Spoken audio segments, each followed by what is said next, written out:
इस वक्त एक बड़ी खबर सामने आ रही है। ईरानी प्रॉक्सी का इजराइल पर रॉकेट अटैक हुआ है। इस्लामिक रेजिस्टेंस ने हाइफा पर रॉकेट दागे हैं, जिसका सहयोगी राहुल जवाब दे रहे थे, जिसके बारे में वो चर्चा कर रहे थे। राहुल, कंटिन्यू कीजिएगा। यही खबर अपने दर्शकों को हम बता रहे हैं कि इस्लामिक रेजिस्टेंस ने हाइफा पर रॉकेट दागे हैं।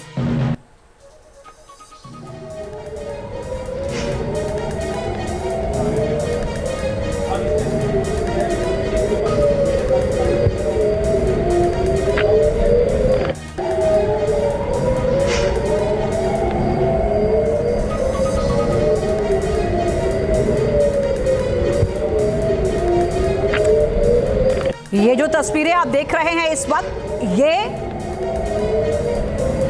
जो हमला हुआ है हाइफा पर, उसकी तस्वीरें हम आपको दिखा रहे हैं। यानी यहां से हम कह सकते हैं कि इजराइल ने जो अटैक किया है ईरान पर, उसके बाद ईरानी प्रॉक्सी भी एक्टिव होते हुए नजर आ रहे हैं। अलीशा सर, देखा आपने जिसका हम जिक्र कर रहे थे इससे पहले कि प्रॉक्सी का आगे क्या कुछ कदम रहेगा, और यहां इस्लामिक रेजिस्टेंस की ओर से हाइफा पर रॉकेट दागे गए हैं, यानी प्रॉक्सी एक्टिव हो चुके हैं।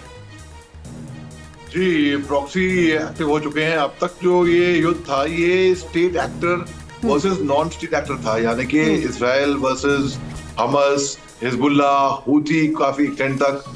तो अब जब ईरान के ऊपर भी अटैक होता है, जो उनकी राजधानी तेहरान के अंदर 100 से अधिक फाइटर जेट्स F-35, F-16, और ये काफी भीषण अटैक है। हालांकि ईरान की तरफ से आया है कि नुकसान हुआ नहीं है, लेकिन देखिए आपने अपनी टीवी स्क्रीन पे जिस तरीके से इमेजेस दिखाई IRGC की बिल्डिंग गिर रही हैं, तो जाहिर सी बात है अगर आप 100 से अधिक फाइटर जेट कहीं पे भी इस्तेमाल करो तो नुकसान तो होगा ही होगा। तो अभी खतरा ये है कि पहली बात तो ये इस बात का बस गनीमत है कि उन्होंने ऑयल रिफाइनरी न्यूक्लियर प्लांट की तरफ को अपना रुख नहीं डाला, नहीं किया। हाँ हम लोग। हाँ, दूसरी बात ये है कि डेंजर डेवलपमेंट ये है कि अब तक तो नॉन स्टेट एक्टर के बीच में युद्ध थी।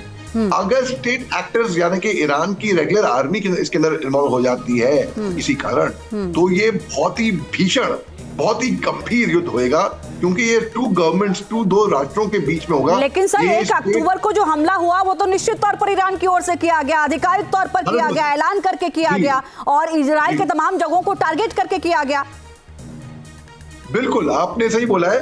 1 अक्टूबर को तो निश्चित तौर पर वो तो ईरान का ने हमला किया था, लेकिन खतरा इस बात का है कि ये युद्ध एस्केलेट होगी ना, तो ये बहुत ही खतरा होगा दुनिया के लिए। और जो अन्य देश दूर बैठे हुए हैं, जो वॉर जोन में भी नहीं है, जो बहुत दूर दराज बैठे हुए हैं और बस देख रहे हैं अपने टीवी स्क्रीन पे, सोच रहे हैं कि हमें फर्क नहीं पड़ता, फर्क पड़ेगा, हर एक को फर्क पड़ेगा। इसका देखिए युद्ध में खामियाजा दोनों को भुगतना पड़ेगा, इजराइल को भी, ईरान को भी, और जो बाहर के मुल्क हैं, जो अन्य मुल्क जो बाहर बैठे हुए हैं, उनको भी। न्यूज नेशन अब व्हाट्सएप पर खबरों के ताजा अपडेट के लिए न्यूज नेशन के इस QR कोड को स्कैन करें।